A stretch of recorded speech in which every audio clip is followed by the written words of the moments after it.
She is without doubt one of India's best known women entrepreneurs. Kiran Mazumdar Shaw, the founder of Biocon, is also a torchbearer of the industry she represents. Outside the community of scientists and pharma experts in India, few have heard or understood the contours of the world of biotechnology before she blasted into the scene. Today, Biocon is a world leader and it is one of the most respected companies in the Indian pharmaceutical sector. In Shapers of Enterprises, we put spotlight on Kiran Mazumdar Shaw and Biocon. Thank you very much for joining this and answering some of the questions or commenting on some of the points. You know, you're an entrepreneur who departed from the professional orientation of your father to institutionalize a modern pan-India science-led institution. I repeat, modern, pan-India and science-led. What were the building blocks of this change? Because it's quite a rare phenomenon to build such a company. So first and foremost, thank you so much, Gopal, for doing this interview with me, or shall we say a conversation. But, I would like to sort of start by saying that I never planned to be an entrepreneur. I call myself an accidental entrepreneur. I had planned to basically pursue a career in brewing, would you believe it, after my late father's own profession. Because I was basically turned back by all the breweries in the country saying that this is not a job befitting a woman, that I turned towards entrepreneurship, and I created my own company. So as I always say, instead of looking for a job, I created my own job, and I think that is the way I started Biocon. And because I was, so deeply interested in brewing science, obviously I was very excited with the thought of building a company based on enzyme science and biotechnology. And, that's what really got me into this entrepreneurial journey. If it hadn't been for that gender bias in the brewing industry, I guess I would have never started Biocon in 1978. That's fantastic, because one of the things that all woke people are advising these days is that women have the dice loaded against them, and your illustration that had you not been a woman, maybe you would have fallen in line in some other way, is interesting. Can you tell us what kind of obstacles you had to blast through before you could get into your own company? Back in the 70s, right? 77, 78. Yeah.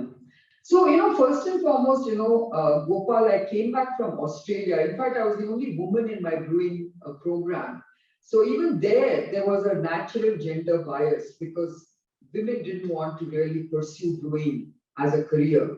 And it was because of my late father, who really never distinguished between me and my brothers, that I actually was, bold enough, or, whatever you might call it, to go and pursue my master's in brewing science, and even seek employment in a brewery back in India.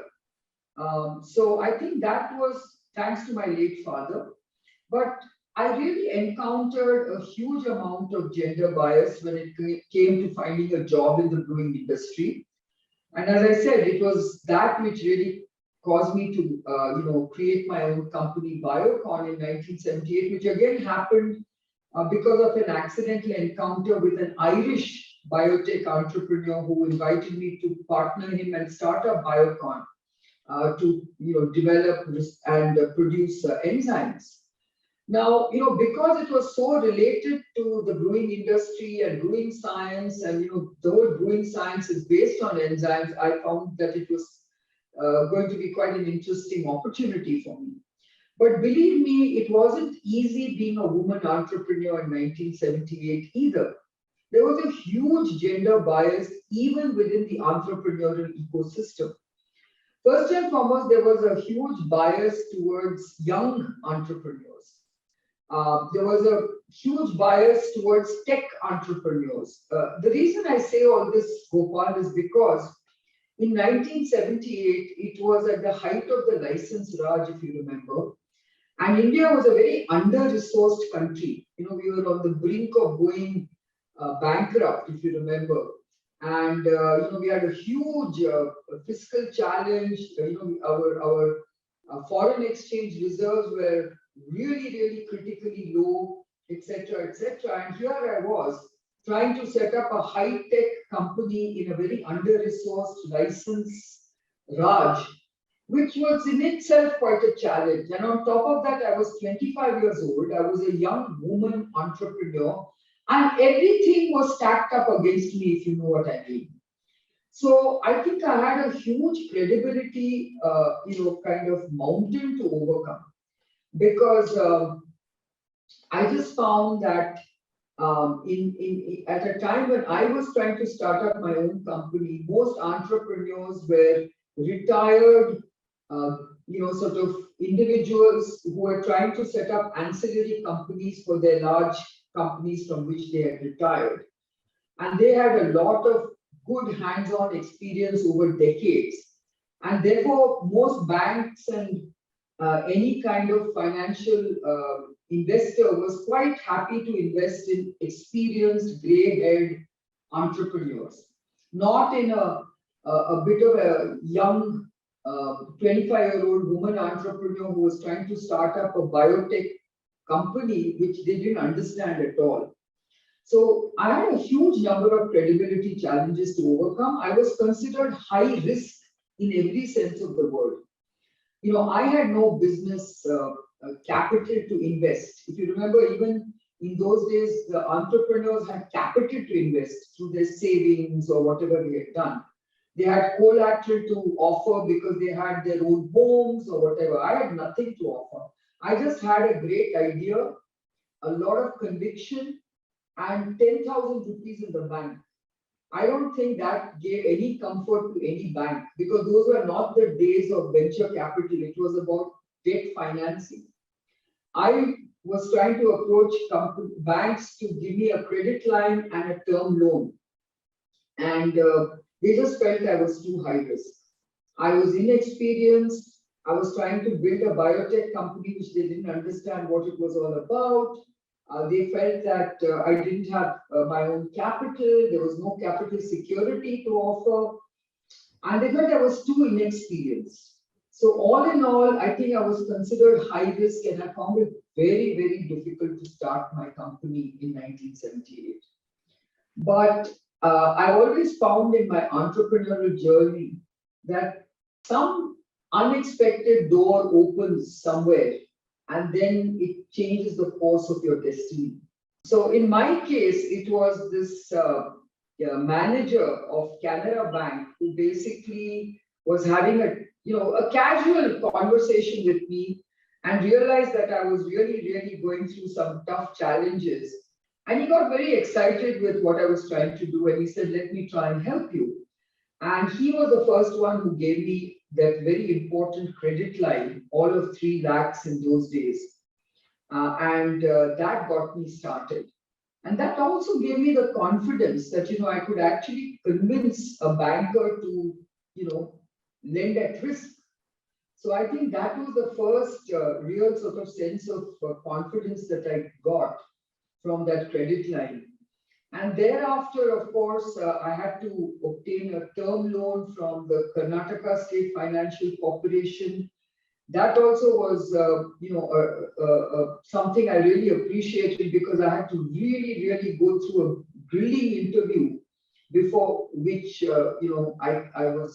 after which they were able to extend a a term loan to me to basically build my facilities.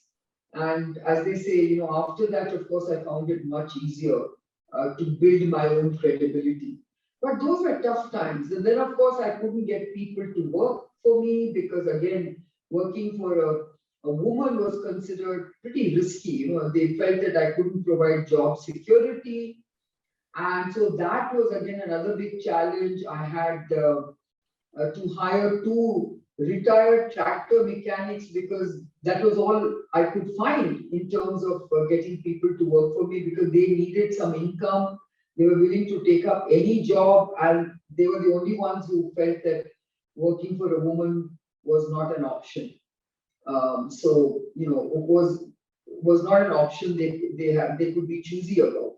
So I think those were the kind of times I went through, both in terms of starting to build my own credibility and trying to convince people that I knew what I was doing, that I was able to basically take risks, but I understood the risks I was getting into, and so on and so forth. So it was very tough in the first few years of building Biocon. And another door that opened for you was Mr. Vagul at TDICI. Tell us a bit about that, and approximately when did that happen? So I started in 1978, and then in 1989, which was like a decade later, I was trying to basically scale up a homegrown technology that we had developed in the lab. And I just felt it was a very exciting enzyme technology, and that's what biotech is all about. You've got to innovate, you've got to develop new technologies. And those were the days when India was not very comfortable with in-house research. In fact, they still aren't. But those were the days when they were particularly very averse to homegrown technologies, and they just felt that it was too high a risk. In fact, when I went to the same Karnataka State Financial Corporation, who had gladly lent me my first term loan, they were very reluctant to lend me an even bigger amount, because I was asking for tenfold of what they had originally lent me. And they felt it was too risky, even though I was a good client of theirs. They just felt that it was too risky for them, because they felt it was a technology they didn't understand, and they felt I was too young to develop a technology for global markets. And they actually advised me to go and license a technology like most companies did in India from, as they call it, a foreign company. And I said, well, that's not what my business is about. So I just couldn't get any money. I just couldn't get capital to scale up my wonderful innovative technology or proprietary technology, which was really the heart of all that I was doing. And then it was a accidental breakfast meeting with Mr. Vagul, where he was very interested in what I was doing. And I told him that I'm just not able to raise capital to scale up this wonderful innovative technology. And he promptly said to me, he said, the timing is perfect. I've just started a venture fund and a venture investing company called the Technology Development and Investment Corporation of India. And he says, this is exactly the kind of company I would like to invest in. And he said, so instead of giving you a loan, I'm going to take an equity stake in your company, which was like, I almost fell off my chair, because, I never thought that this was a financing model where someone would invest in my company rather than giving me a loan. In those days, the interest itself used to be between 14 to 16%. So it was very expensive capital in those days. So to hear someone saying, well, I'm just going to invest in your company and don't worry about paying it back, was music to my ears. So that's what Mr. Vagul did. And that's how I scaled up the technology. And then a year later, of course, a lot of things changed in my entrepreneurial journey, because my Irish partners got acquired by Unilever, your former company, Gopal. And as you very well know, Unilever actually acknowledged the value of my technology, and they promptly bought out TDICI, because they felt they wanted a bigger stake in my company, and they couldn't get it without doing that. So I think, I have a great track record with ICICI, because the first investment they made in me gave them a fourfold return on investment in less than a year. And then, of course, many years later, when I moved into pharmaceuticals, Again, it was ICICI Ventures that actually took a stake in my new venture, and where they made a tenfold return on that investment. So I've had a pretty good track record with venture funding from ICICI and venture funding in general. So I think it's very important for entrepreneurs to realize that when people invest in you, it is your responsibility to give them a good return on that investment. That's what venture financing is all about. Of course, there are risks associated with technology, but I think if you as an entrepreneur can mitigate a lot of that risk and provide a return on investment to investors, I think you build up very good credibility. So, everything that you have said so far demonstrates that you need a lot of grit. Grit being accepting a reality, working your backside off, trying to overcome those realities, and being persistent. Those are the three characteristics of a person with grit. Tell us a bit about grit and what's happened post liberalization. Is the kind of grit required? You still require grit, by the way, but it must have changed a bit. So, you're right. Every entrepreneur needs to have a sense of purpose, a very deep sense of conviction, and a sense of perseverance, because nothing comes easy. There are no shortcuts. Every successful unicorn you see today hasn't gained success overnight. I mean, every one of these entrepreneurs has thought about their idea, shaped their idea, built credibility, and made it into a success because they were able to convince others that it was a great idea. I think that's the first, lesson of grit that I learned, which was if you believe in an idea, then if you can convince and persuade others that it's a great idea, then that's the first, win that you basically have, and that sort of almost kind of instills a sense of grit in you.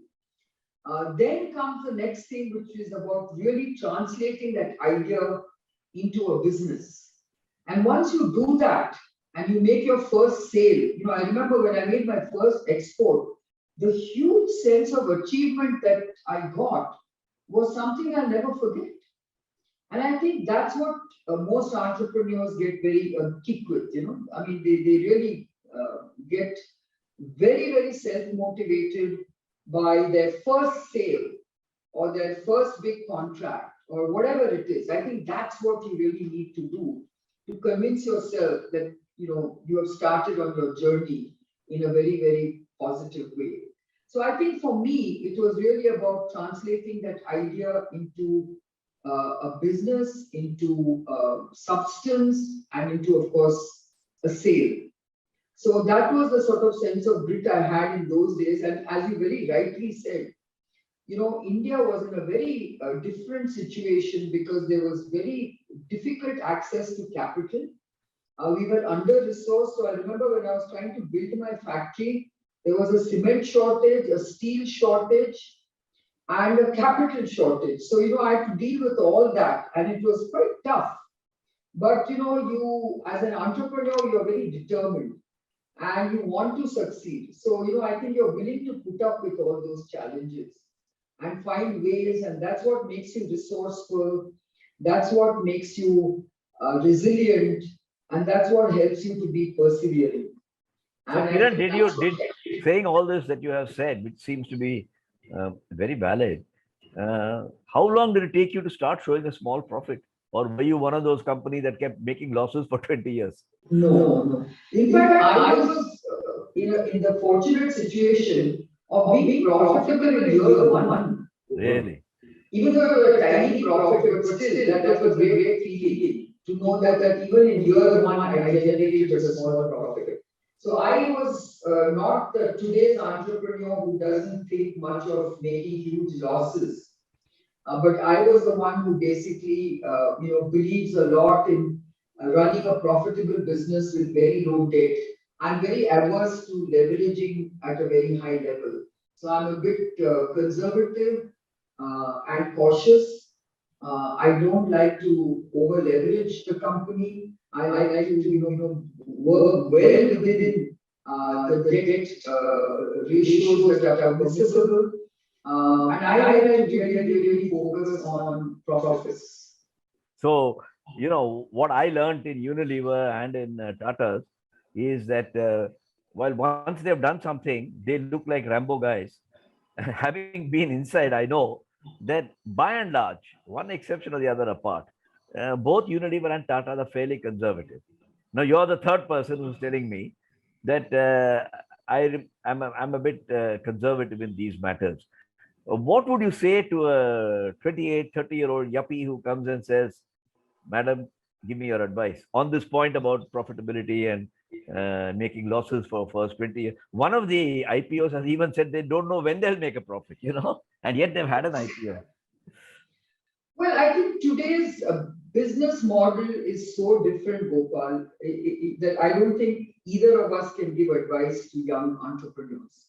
Today's tech entrepreneurs are about, building a credible business model, not based on profits, but basically of scaling an idea and scaling it based on the consumer base, the customer base. And that's what it's all about. So you keep showing top line growth, and that's what is supposed to be the surrogate indicator of the scale and potential of that business. And that's what people invest in. So today, whether it's an a food delivery company like Zomato, they basically are building their sort of value on the number of customers they have, or Nykaa, who's also building their valuation based on the number of consumers they cater to and new consumers that they attract every day. These are the new tech companies, whether it's financial services, whether it's food delivery services, or any e-tailing company. Even if you look at Byju's, which is an edtech company, again, it's the number of subscribers they have to their edtech programs. So I think the new way of judging value and valuations by investors is to basically say this is a long-term game. I think it is about how many, in the good old days, it used to be called eyeballs. If you remember in the dot-com days, it was about how many eyeballs can you get. Today, it's about how many customers, subscribers, and consumers can you get.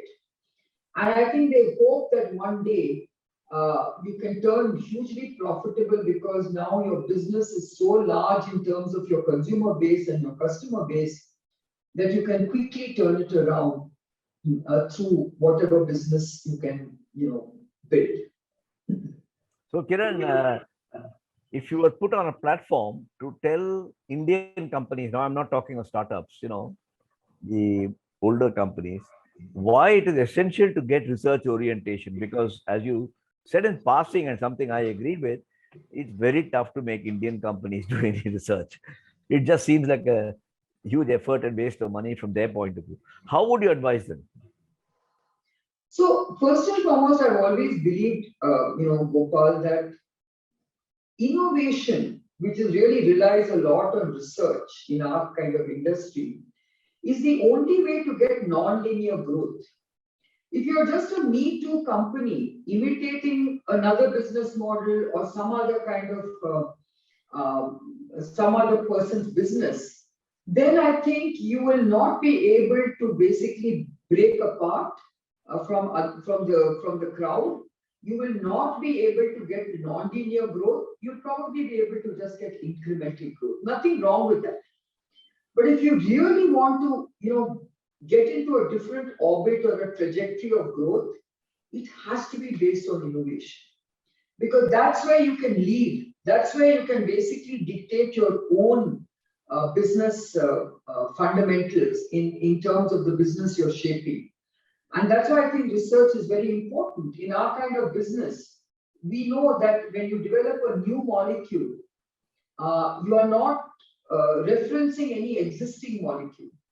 And therefore, you can create your own value proposition in terms of risk benefit. and get a much higher return on that investment than what you could if of just licensing somebody else's technology and paying a royalty. So I think that's what it's about, Gopal. And I think the most important thing is that remember, India has the talent pool. We have the talent pool, we have the capabilities, we are innovating for others, and they are actually, creaming the benefits of all that research and innovation that we are developing in this country. I just feel we would be foolish not to do it for ourselves.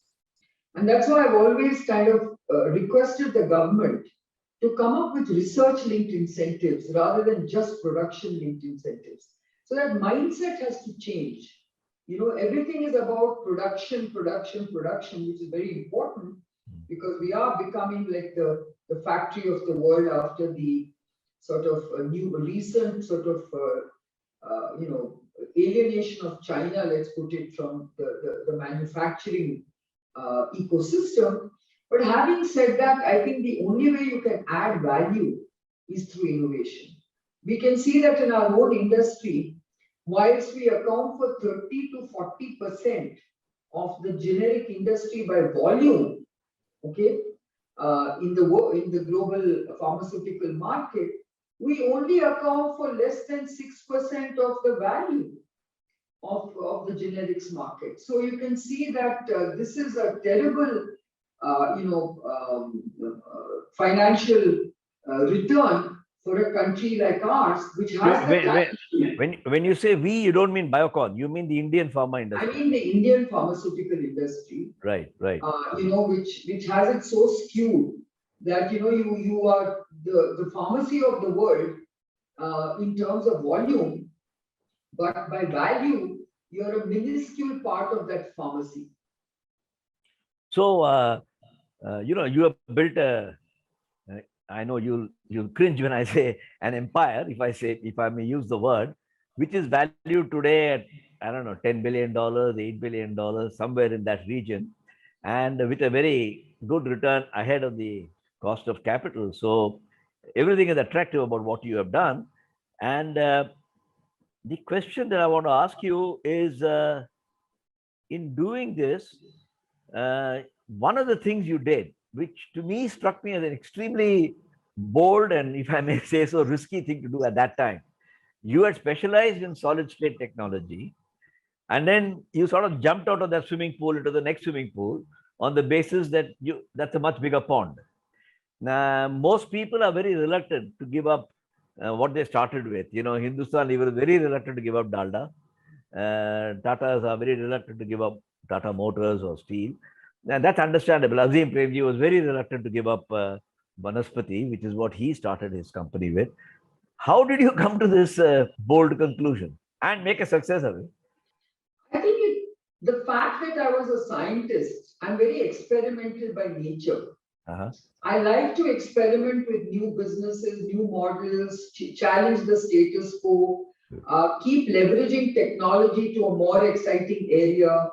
So that's how it started for me. So for 20 years, I made enzymes and enzyme technologies, which was great. I mean, I had leadership in many of these enzymes that I was developing and selling to the world markets. But then there came a time when I said, why am I only making enzymes? Can I not use these technologies to do something else? And that something else turned out to be biopharmaceuticals. Then when I looked at the success of the software services sector, I said, hey, can't I do something in research services? If they are offering, if they are the back office of the big, corporations in the world, cannot I be the laboratory for many of the pharmaceutical companies and do a lot of the back-end research for them? So, that was the way I started Syngene, which was the research services company I started in 1994. And then, I started, of course, biopharmaceuticals. And then about 5 years or 10 years into that journey, I said to myself, hey, just as generics are so successful for India, shouldn't I look at biosimilars? Because that's another big opportunity which no one's looking at. And because I was basically trying to create, a business model in healthcare pharmaceuticals based on access and affordability, I thought biosimilars was the way to go.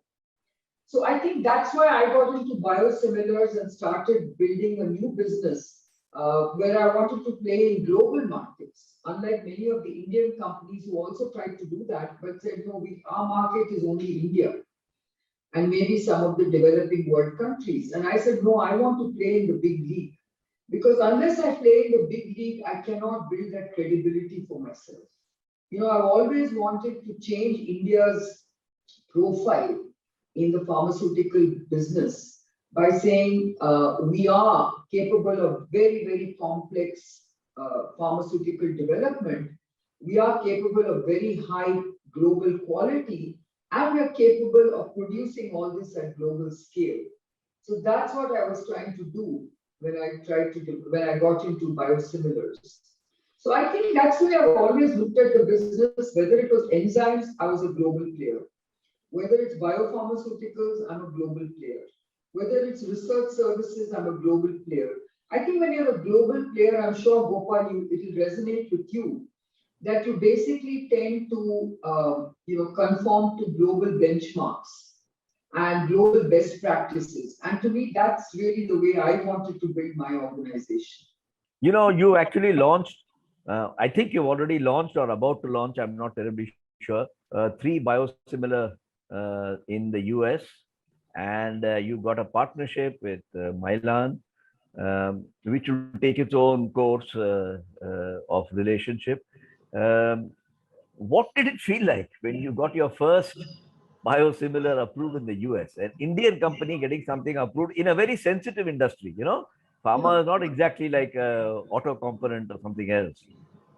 No, that was a huge, huge win for us because, that was a great eureka credibility moment for us because there were a lot of naysayers out there in the West who would say that these are such complex molecules that, most Indian companies, I don't think, will be able to crack it.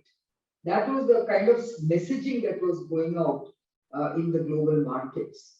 And to be the first company to get US FDA approval for a very complex antibody was just a vindicating moment in that sense. Because I think I was able to prove the naysayers wrong. I was able to establish a huge credibility for Biocon. And I think that gave us the huge confidence with which to pursue other biosimilar programs.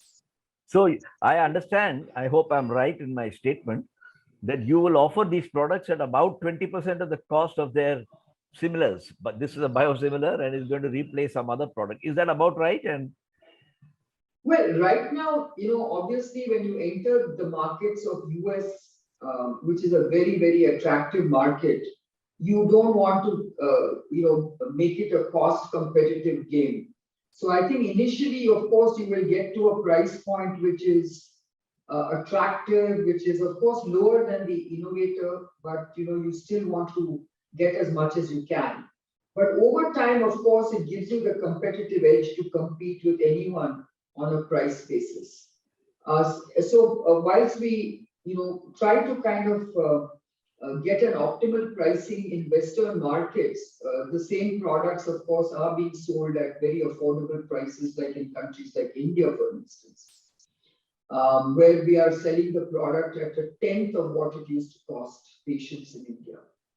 And most recently we got the world's first interchangeable label for our insulin glargine. And again, we have been disruptors of price in India for sure.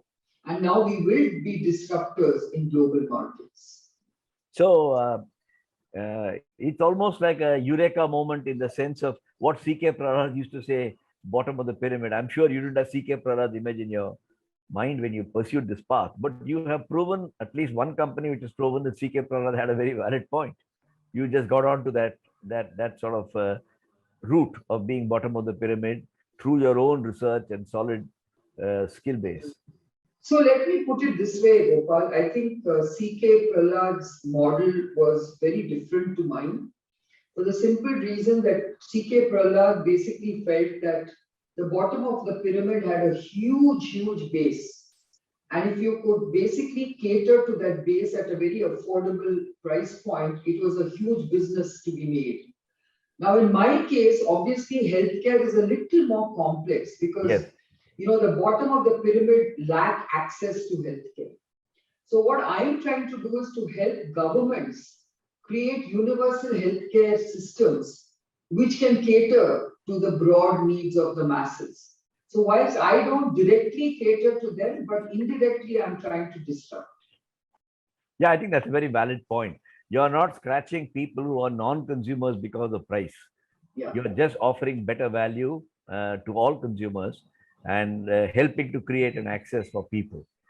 Um, as a young company, I do recall I was in Unilever in those days. You got into a very unequal relationship with Unilever, but you have mentioned to me in the past that you learned a lot from Unilever. So, out of every relationship, while some things may be a bit sticky, you learn a lot. What is it that you learned from Unilever? So you're right, Gopal, when Unilever took over my Irish partners, I was suddenly thrown into this huge partnership with a mega multinational company. And it was like, a David and a Goliath kind of situation. But of course, Unilever was very, keen on sort of controlling me and making me conform to all their systems and standards. But the way I played it was quite interesting.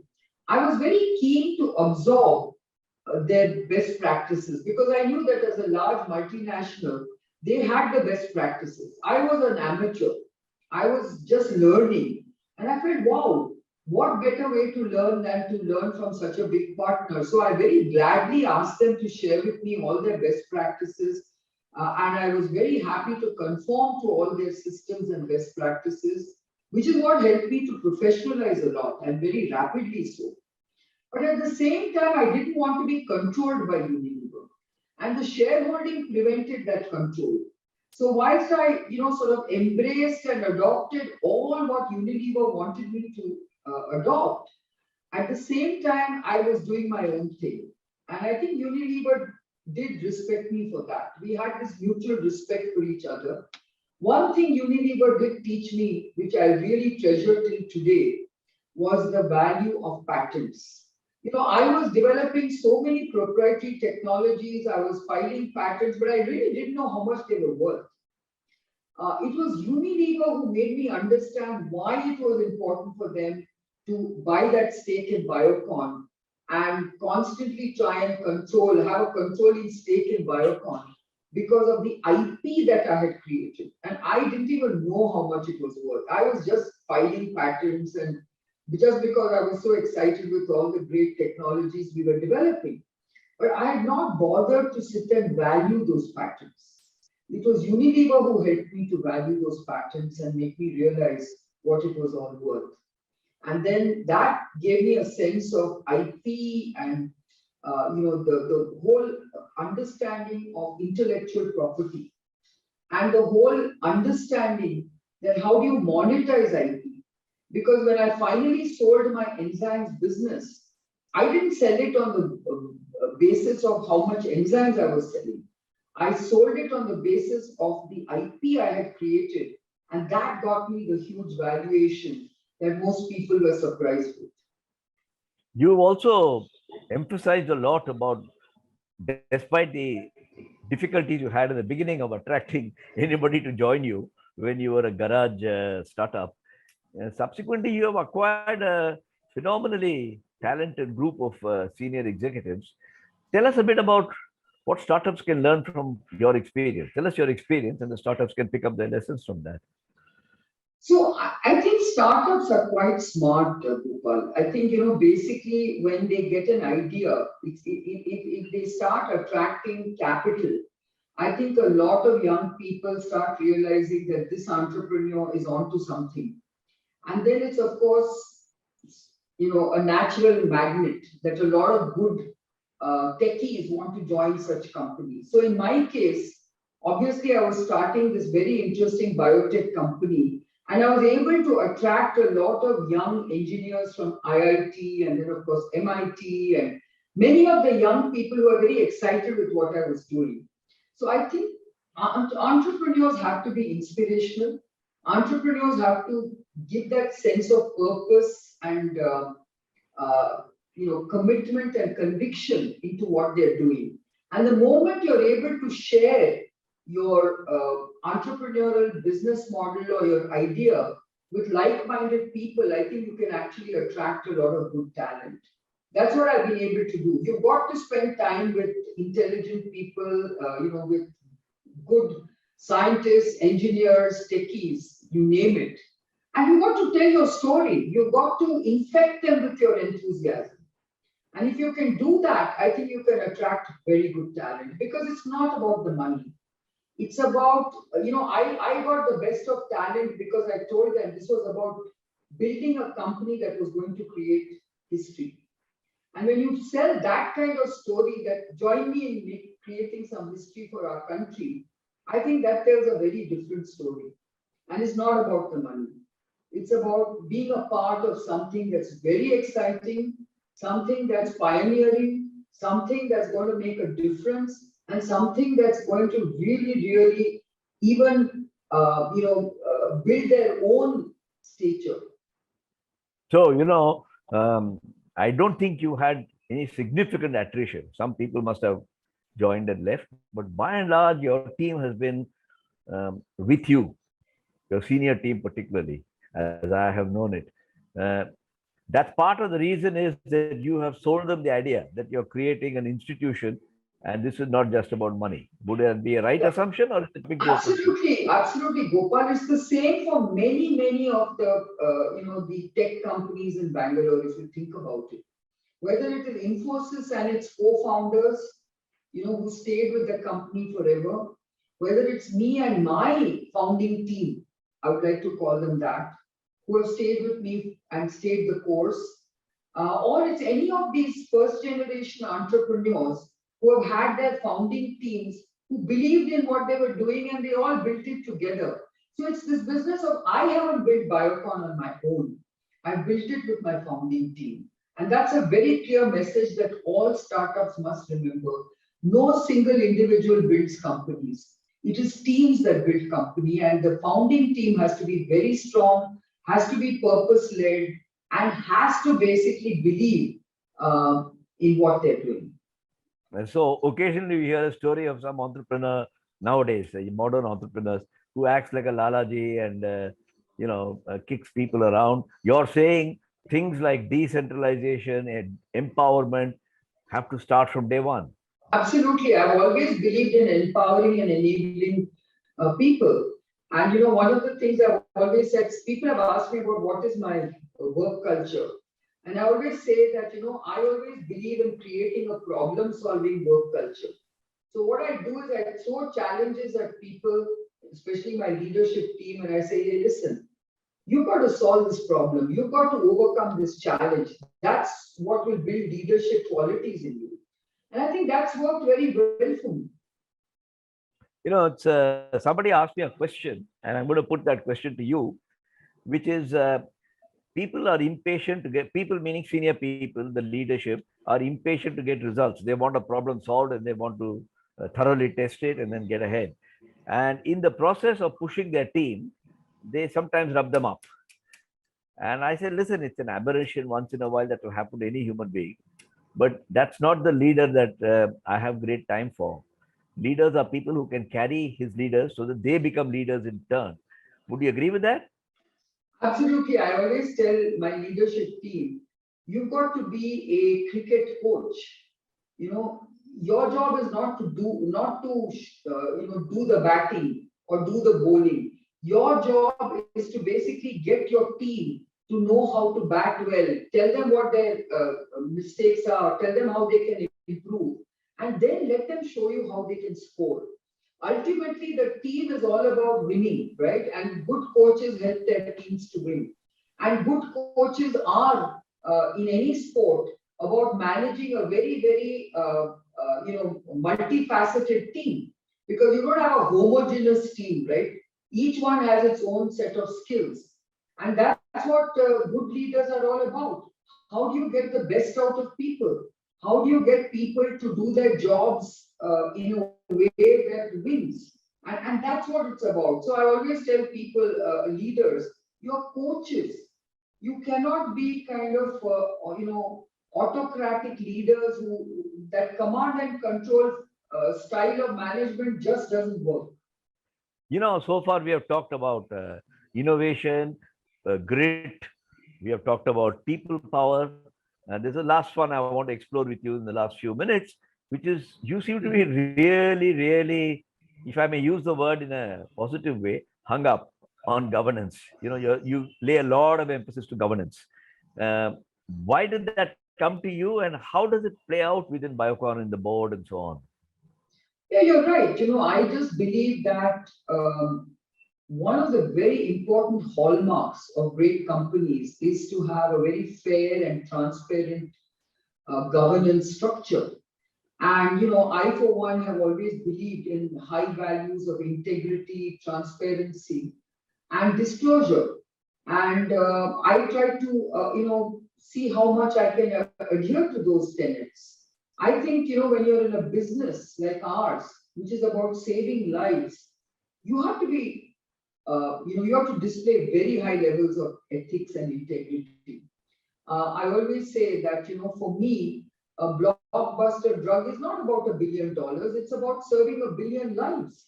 So that's what it's about. I always believe that I'm in a humanitarian business and I must display very high levels of reliability, trust, and integrity. Because people must believe that whatever I do at Biocon is done with this kind of level of ethics and reliability because it's about saving lives. I don't want any of my products to get out of our doors, which are substandard, which cannot, which are not performing as they should be. So, that is the first principle. The second thing is when you want to have good governance, you must have checks and balances, Gopal, as you know. So whether it's at the board level, whether it's at the management level, I've always believed that you must have checks and balances. I mean, you can ask any of my colleagues. I don't think I'm a command and control leader at all. I mean, anyone can come and tell me, listen, I don't agree with you, Kiran. And I'm willing to listen to them. And I would say very often, I agree that I'm wrong and I basically change my decision.